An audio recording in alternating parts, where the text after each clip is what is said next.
Marriage can get messy, but with God, we stay steady. This is Staying Afloat with VJ and Emilio. Hi, Lovey. So, how are you? I'm good. Namiss ko to, love. Namiss ko mag-podcast ulit. Parang it's been a while. Namiss mo mag-shoot, ano? Yeah. So, ano na ba? What episode are we in right now? We're episode 11. Imagine, we are almost Done with the season. 12 episodes per season, love. So, isa na lang. Sarado na ang season 1. Wow. Yes. Praise the Lord, ano? I know. Mabot tayo dito. And you know what, love? I just want to share with those, especially to our listeners, no, na sobra talaga kaming nabibless at na-encourage every time you leave a comment in our podcast. Kasi it makes us wonder, no, ano kaya, what do people think about what we share? And every time na nagko-comment kayo sa amin, na-affirm talaga din kami na somehow we feel that there are other people and other couples who can actually relate with us, and it means a lot to us. Yeah, nakaka-encourage. Mm-hmm. Nakaka-encourage kasi makita na nakaka-relate din pala kayo. Mm-hmm. And lahat tayo, we are going through all of this. Yeah. So it's really helpful na, we impart wisdom and our life experiences doon sa mga topics na dinidiscuss natin. So, love, so for today, what are we gonna talk about? Our topic is good. What is it? And I think, love, it took us a while before we actually decided to talk about this. It's about our blended family. Our blended family. Yes. I think the best title na mag-fit dito is Blended but Beautiful. Yes. And it's God's design for complex families, love. And parang I feel like a lot of people also nowadays are in this situation. No, marami na akong nababalitaan na blended family din sila. But in reality kasi, love, this is all new to us. I think this is the generation where a lot of blended families are being formed and we don't know how to navigate that. Love, ang hirap na ngang i-navigate ng nuclear family, the usual family, the mother, the father, the children. What more if it's a blended family where there are other families involved. Diba? So it's really gonna be hard kung tayo-tayo lang yung pipilit sumabak dito sa ganitong klaseng pamilya. I know. Sige, love. Let's jump in. Yeah. You wanna share up your own experience. Paano ba nagsimula itong blended family natin? Actually, love, we're gonna start with a question. What's the question? Sa ating dalawa. Sa ating dalawa. To the two of us. What's the question? Okay, before we got together, before we decided na gusto talaga natin yung isa't isa, okay, are we aware of what we were getting into given na meron tayong tig-isang +1? Ako? Mm-hmm. Oo. Kasi nung naging tayo, tinanggap ko sa sarili ko na meron kang kasamang +1. Okay.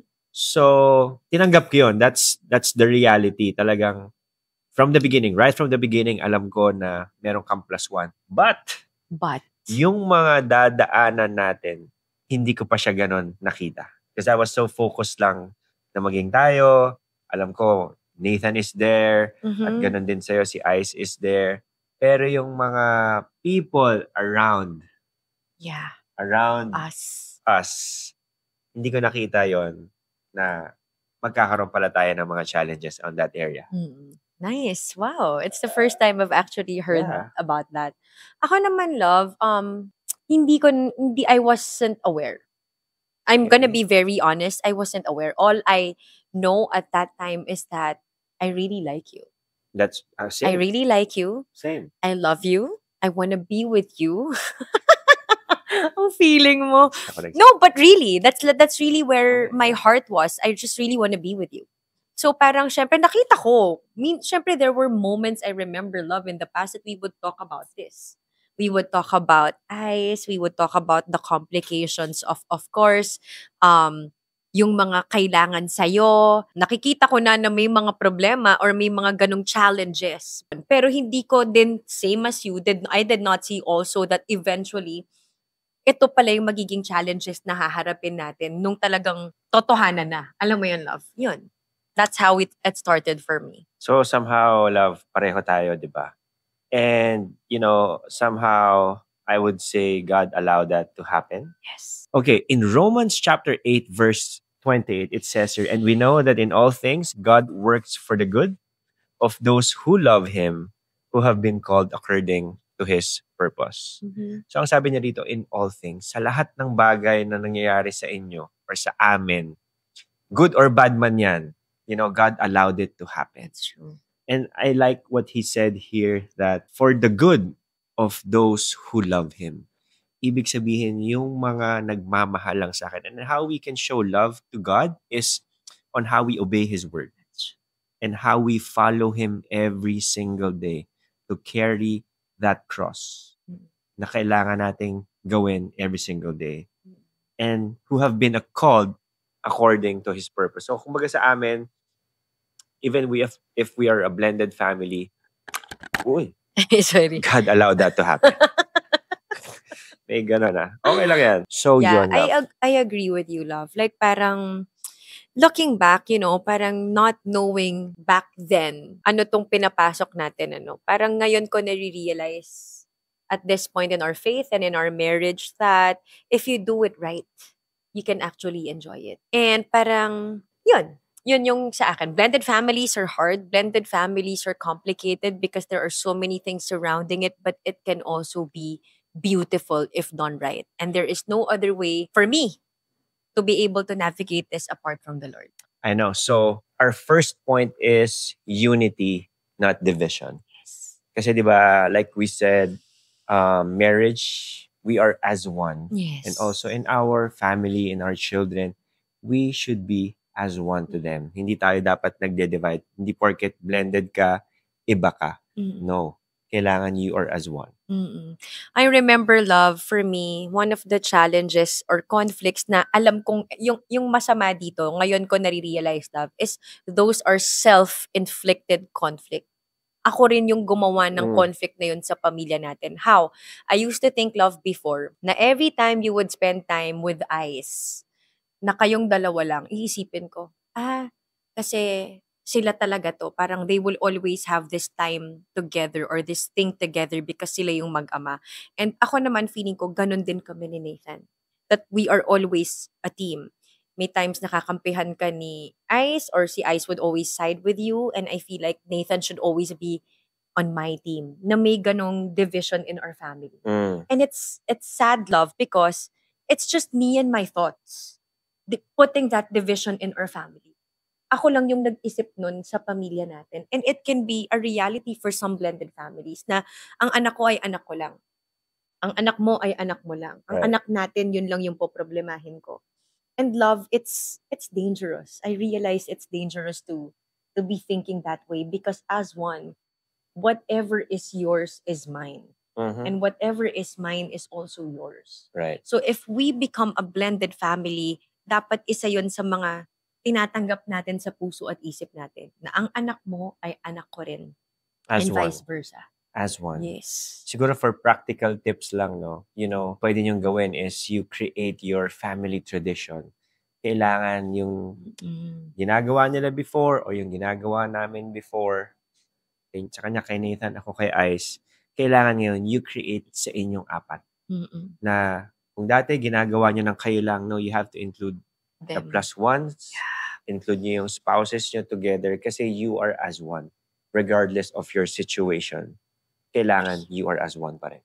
Para there will be no conflicts. Huh? Yes, and it's important Not naman no conflicts, but in order for you to minimize that conflict. Na parang doon palang magkaroon na ng agreement.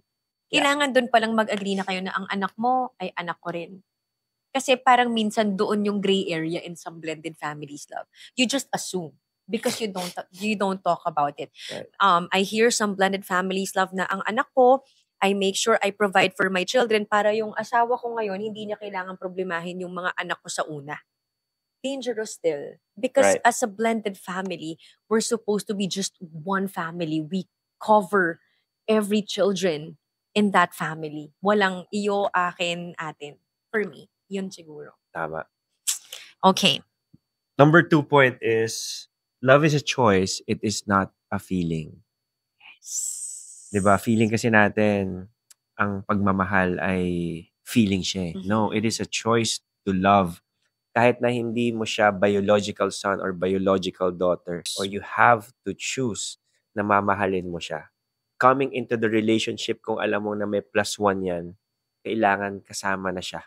Tanggap mo siya. Tanggap mo siya from the beginning pa lang. Hindi pwedeng yung Asawa spouse lang lang. yung gusto mo at yung anak i-separate mo, Babaliwalain. babaliwalain mo. Hindi pwede yun. Kailangan you have to love them from where they are at. And for me, real talk, sensitive to Like, para sa akin, hindi siya pinag-uusapan, pero ramdam na ramdam mo yung feel na yun. In for me, in a blended family. Because ako love, admittedly, because this is what it's for. Like, I want to be able to share with all of our viewers what we have gone through and the challenges that we faced during the time before love. Nga talagang dati love, feeling ko talaga, because VJ is a disciplinarian and I praise God for that because he disciplines our children well. And now I really see the fruit of that in our children. But before, syempre Nathan, when Nathan was growing up, he was, a kid. He was good and may mga hindi rin okay. And when VJ came into our lives, he instantly became the father of Nathan. And every time he would discipline Nathan, may hurt ako sa heart ko na parang actually love yun siya eh. Even when you don't do anything yet, automatic yung feeling na yun. And I think it's a lie from the enemy na, oo, ganyan, kaya niya ganyan pagalitan yung anak mo kasi hindi naman niya talaga yan anak. And it's dangerous, love, because hindi ko makita yung magandang gusto mong mangyari dun sa pagdisiplina because I'm blinded by the resentment of that thought. Na baka nga kaya you are harsh with disciplining with my child is because he is not your biological son. So parang it's a conflict. Kung hindi siya natin i-deal. And I remember, love, we have spoken Many time times. and again about that. Like, I praise God that He has allowed us both na napag-uusapan natin yun. Because imagine, love, if not. Yung resentment na yun will just grow deeper and deeper and then it would affect our marriage and then our parenting and eventually cause division in our family life. So, but thankfully, we are able to talk about that. But I believe, love, isa yun sa mga parang conflict in my mind na baka nga. And I don't know about you, about how, and I remember there were times that you would bring that up with me too with Ice. Diba? Na parang we feel like, why do you favor your son over mine? Ayan, yung mga issues natin, love, kung maaalala mo. Oo. Bakit parang mas pinapaboran mo, diba? Kumbaga, syempre, it's normal. It takes time for the step-parent to love the stepchildren. And sa simula, again, it's hard. Mahirap gawin yan sa simula. But if you continually, consistently, na ginagawa mo yun na mahalin siya, to choose to love him or her, eventually, magkakaintindihan din kayo eh. Agree. Eventually, makakarating din kayo kung saan dapat kayo makarating. But if you don't do it consistently, talagang binablock mo yan sa mind mo na, ayoko sa'yo. Or mahirap kang disiplinahin kasi hindi ka sumusunod sa akin kasi hindi mo naman talaga ako tunay na ama or hindi mo ako tunay na nanay. Kaya ang tigas-tigas ng ulo mo, hindi ka sumusunod sa akin, di ba? No, let's remind ourselves na we have to love them. Yes. It's a choice. That's true. It is not a feeling to love them. Yes. Ako love practical things. VJ would spend time with Nathan and I would spend time with Ice separate. Dati yan. Oo. We take our children, our kids on different dates. Get to know. You get to know them. Be in their world. Yung kumbaga i-open mo yung sarili mo sa kanila because tayo yung parent eh. Hindi tayo yung dapat sila na amuhin tayo or mag-effort or to be intentional. No, as parents, that's our job. Kailangan we need to meet them where they're at. Yes. And to be really intentional. Ako yun talaga. And for me, a reminder, love, our children, they didn't choose to be in this kind of a setup. It was us parents who brought them here. Yes. So, hindi dapat sila mag-suffer doon sa mga choices na ginawa natin. Yes. And love, as I talk about this, it's heavy for me. Kasi lalo na nung na-realize ko siya, na parang, shucks, I didn't realize how our choices were actually affecting the lives of our children. And for me, more than anything, love, I feel for Ice. Kasi parang, there was a time in my life that I would think na parang, ninakawan ko ba ng magulang itong si Ice because of the choices that I made? Like, real Actually, hindi naman feelings, love. ninakawan, but nadagdagan lang. Thankfully now, it seems that way. But before, love, I felt that because of the decisions that I've made, I play a big part in that. Did I take away his chance of having a whole family? Alam mo yun, love? And later on, talaga, as God spoke to me about our family, I realized that yung parang siguro at some point, love, praise God, kasi may guilt na parang, alam mo yun, parang hindi naman ginusto ng mga anak nating mapunta sa sitwasyong to eh. Mm. And bakit sila yung magsasuffer? Bakit sila yung naaapektuhan ng sobra-sobra? And if we realize that as parents, being a part of a blended family, there's going to be a shift in our mindset eh. Na parang, oo nga no, why am I making our son suffer over our decisions? Dapat tayo nga yung gumawa ng paraan na dito sa desisyon natin, ayusin natin. Kasi para sa kanila to at hindi nila to fault at hindi nila to ginusto. Right. Ako, love, no, I hear stories na, syempre, naghahanap ng partner yung wife or yung husband, di ba? And make sure lang na before they introduce their sons or their daughters to that someone, to that boyfriend or to that girlfriend, kailangan sure tayo. Hindi pwede rito yung right minus wrong. Oh. Hindi pwede rito yung nakilala mo agad yung boyfriend or yung girlfriend, pinakilala mo agad dun sa mga anak mo. Tapos syempre somehow na-attach na yung mga children. Tapos biglang maghihiwalay naman. Make sure before we make decisions, yun na yun. Para yung mga bata, hindi naman sila malito na, ay, dati si Tito A, ngayon si Tito B, o si Tito C. Gets mo?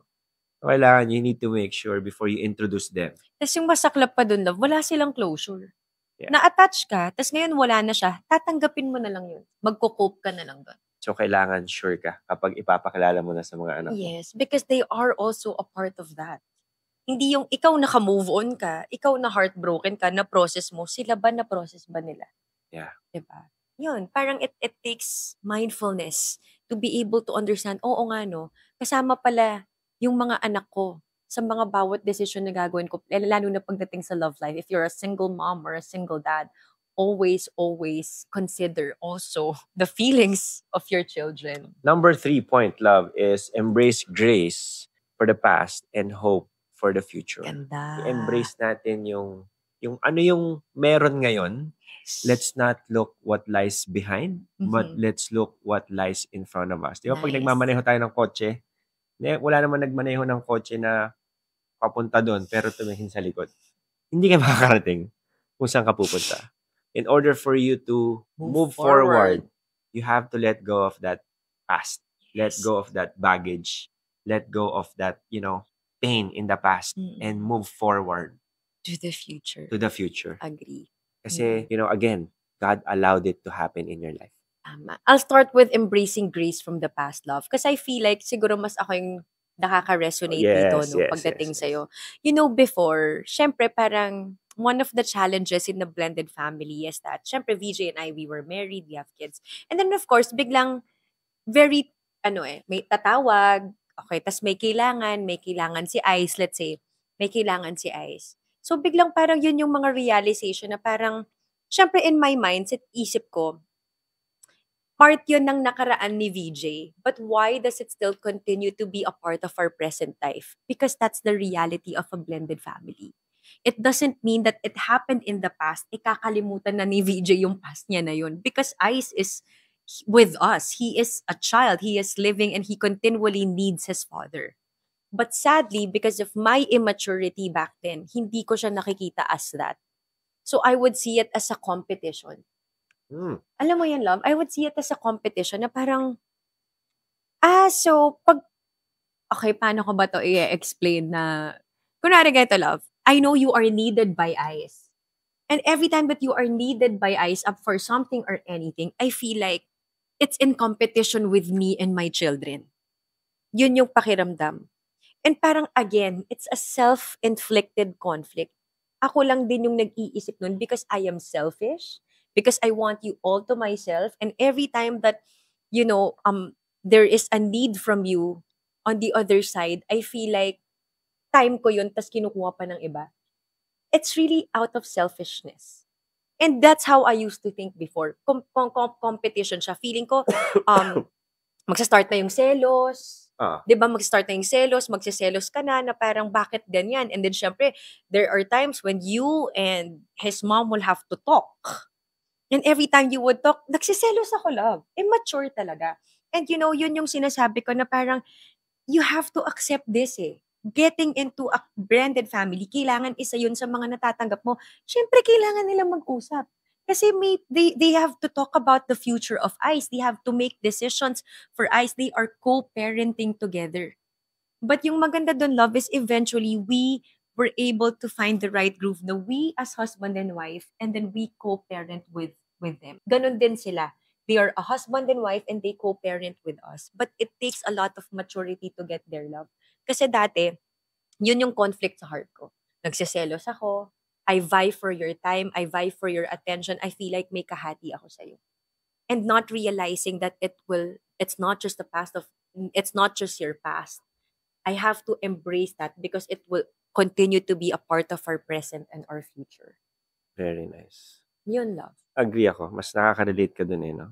And it was not easy. Yeah. And it took a lot of realization and conviction, love, from the Lord, that I realized that all these chaos, all this selfishness that I was having in my mind, ang naapektuhan nito si Ice. And when I saw that from Ice's point of view, God really broke me and like really humbled me na ikaw lang din yung may kakayanan na ayusin to. And that's what really brought me to make things better between us and the parents of Ice. The mom of Ice. Kasi love, I don't know, yun yung gusto kong tanongin, love. How did you feel when that was fixed? Kasi I'm sure, I don't know if it was your desire na maging okay tayong lahat. Or did you see that as something impossible? Of course, it was my desire to have peace. Kasi ayoko, hindi naman okay to palagi kayong may ganon. Na palagi kayong may conflict, palagi kayong may mga problema. Siyempre, I desire for us na magkaroon ng peace.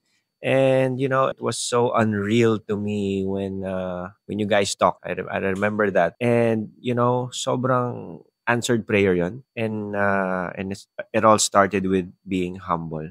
Kasi nag-initiate tayo to fix things. Yeah. And pinagdadasal natin yon. And to me, it was really an answered prayer. The question, if nagkaroon ba ako ng doubt, I would say yes. But again, because by the grace of the Lord, you know, nangyari, naayos niya yung mga bagay.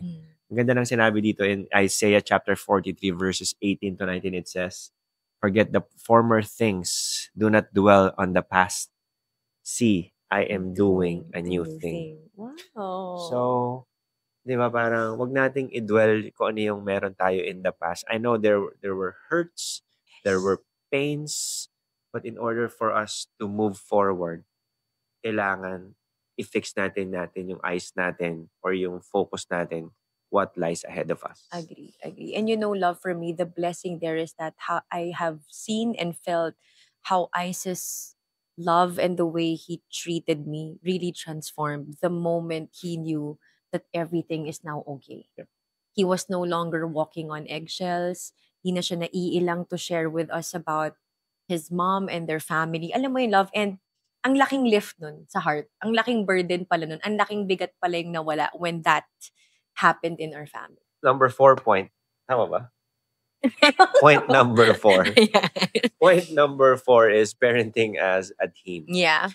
Diba? I have my ways. She also has her ways. And our role as husband, as a father, is sa atin dapat tayo yung magdisiplina. And hindi pwedeng kung ano yung the way I discipline, hindi niya gagawin. Kailangan we are again as one. We are as one also when it comes to parenting, especially in parenting our children. Kasi mako-confuse sa mga anak natin. May good cop, meron ding bad cop. Yeah. Kailangan isa lang. And as you know, when I discipline them, I just talk to them. You know, apat ang anak namin, teenagers, may toddlers, there are different ways or different approach on how we discipline them. So magkaiba sila. So again, We need to be as one, love. Yes, yes. And it took us a while to get to this love, no? Yeah. Yung dati good cop, bad cop, minsan nag-aaway pa kami habang dinidisiplina niya yung bata. Kukwestiyonin ko siya o kukontrahin ko siya. Very, very wrong talaga. And we have a podcast episode on that. The 3 C's of parenting. Oh, yeah. Check that out to get more The meat 3 out of C's. parenting as a team. Kasi importante yon. Our children needs to see us united. Diba? Hindi nila pwedeng makita na isa sa atin kakampihan at yung isa naman kalaban. Ito, simple lang itong mga problems that arise. For our teenagers, curfew. Bawa sinabi ko, okay, alis ka na dyan sa lugar na yan at 12 midnight. Tapos sasabihin ni mami, hindi, okay lang kahit mga 1 o'clock or 2 o'clock. Pwede yun. Diba? Ito yung mga typical na before, we used Conflict to struggle namin. talaga, Camille and I. Ako, I would be strict. Pero Camille would be, a little chill. So, nagkakaroon kami ng conflict. Now, I see how my wife really submits to my authority. And, yeah, love, I see it. Tahimik lang siya eh. And I just always say, go to dad, ask dad. Ako lang yung tinuturo niya. And lastly, our point number 5. Ayan, this is very important. Marriage first and then family follows. So it's in blended families, it's easy for children's needs and emotions to overshadow the marriage. Or I think love more than anything is that once you are together as a couple in a blended family, importante doon yung open communication. Because yung foundation nyo as husband and wife, yun lang din yung mag-aapekto sa kung paano kayo magpe-parent or kung paano nyo i-deal yung blended family na yun. For me, the security that I find in my husband, knowing that he loves me and that I am the only one that he loves, yung secured ako sa'yo, love. I know from that point of view that whatever happens, I'm okay. Pero kung yung security niyo, hindi ako sure kung mahal mo ko, baka mamaya, alam mo yun, maybe for some, that's what they think. Eh. Yung parang, baka mamaya, pag nag-usap sila nung ex niya, balikan niya. Alam mo yun, I mean, it's real. It can happen. And it can be a thought na pwedeng naglilinger sa iyo kapag blended family kayo. Kasi meron palaging, ex mo yan eh. Ex mo yan eh. So, paano kung manumbalik yung dati yung pag-iibigan? That's like a lingering fear dun sa current partners palagi, love. Kaya laging galit. Pansinin mo, love, kapag nakikipag-usap din dun sa kabila, parang inis or galit or kailangan masungit or sometimes I would hear na, kunwari, tayong dalawa, ako yung kakausap dun sa tas and vice versa.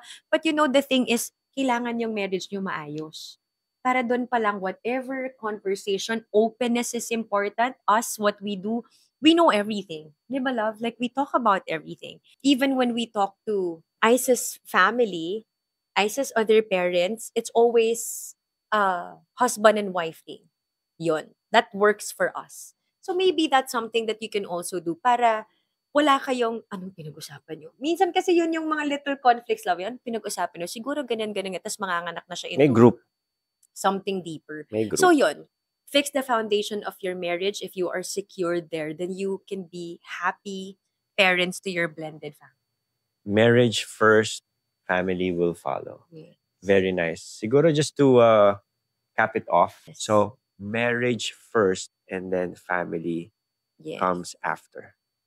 And for us, if we have any encouragement being a blended family, ako, love, kung meron man akong masishare, if you are a stepmom or a stepdad, nothing for me, the gift of receiving love, genuine love from a child that did not come from you, that is just so special para sa akin, love.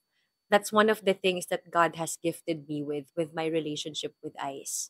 And I feel it. He knows deep down that I love him and I would always tell him that. And, parang para sa akin, one of the moments, love, that I cherish the most in our blended family is whenever I see Nathan and Ice really, really love each other. Yeah. Like, alam mo yun, kita mo iba yung bond nila. May time, syempre, di sila nagkakasundo, pero di kami ever nagka-problema sa kanilang dalawa. So, they're brothers, and they love each other, and that's a gift. And even they see that, na not all brothers are by blood. By blood. Ako din, yun yung realization ko, nasa pamilya, hindi lahat kailangan kadugo. Minsan, kung sino pa nga yung hindi mo kadugo, mas yung parang totoong pamilya mo pa. And I genuinely felt that with Ice. It's so beautiful to receive love from someone that did not come from you. Because biologically, you feel that it's automatic. Alam mo yun, love, wala kayong choice eh. Magkamag-anak kayo, magkadugo kayo. Pero yung piliin yung mahalin yung isa't isa, that's a different kind of love. And that's beautiful. All right. So that's it for our 11th episode of Staying Afloat with VJ and Camille. See you on our next episode.